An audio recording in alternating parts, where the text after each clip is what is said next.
Hey everyone, welcome to a new episode of Diary of an Epileptic. Today I just wanted to talk about, what's it like being an epileptic and experiencing like school.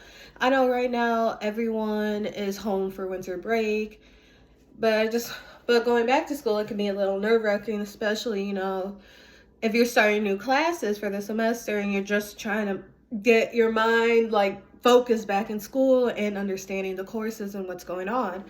And it can be really hard. I know for me, since I got diagnosed when I was 14, it started off with my high school years.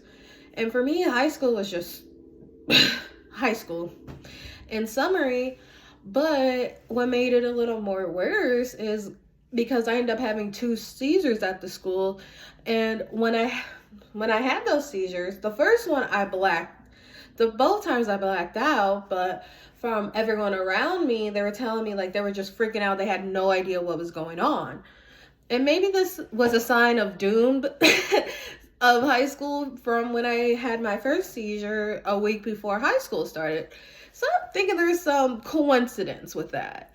But anyway, like no one's like, they didn't know what to do. Everyone was freaking out. And when you think about it, you're just like, you let someone have a seizure for whatever minutes, you're just watching, like you're not sure if they're biting their lip or they're convulsing or like jerking really hard and that they can injure their head. And then it's just like words. It's like, because it's like you teach us everything else, but epilepsy is very more common than a lot of people realize.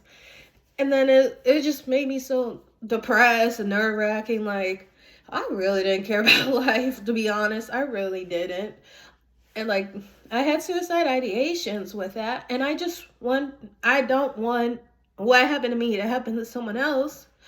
So with this video, I just hope that you get the experience to let you know that you got this. Like, it's okay to be the wallflower. It's okay not to talk about anything. Like, you shouldn't let other people's perception of epilepsy get in your way.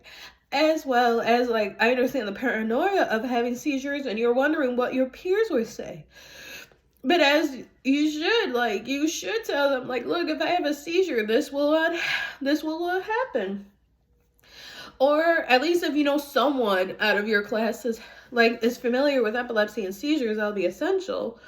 And an example I bring up with that is I was in college in my sociology class and I didn't even know I was having a seizure. I ended up just like fading down the chair, and luckily someone there knew what to do because they had seizures. And it's like unfair in a way that you make the responsibility of that kid, like if you're lucky enough to find someone who's in that scenario, versus like everyone just staring at you like, what the heck is going on? And for kids who are under that, and for kids who have experienced seizures in classrooms, like the pain and understanding, and as I'm crying about it, because it's just like, I remember how hurtful it was, and I don't want no one to go through that.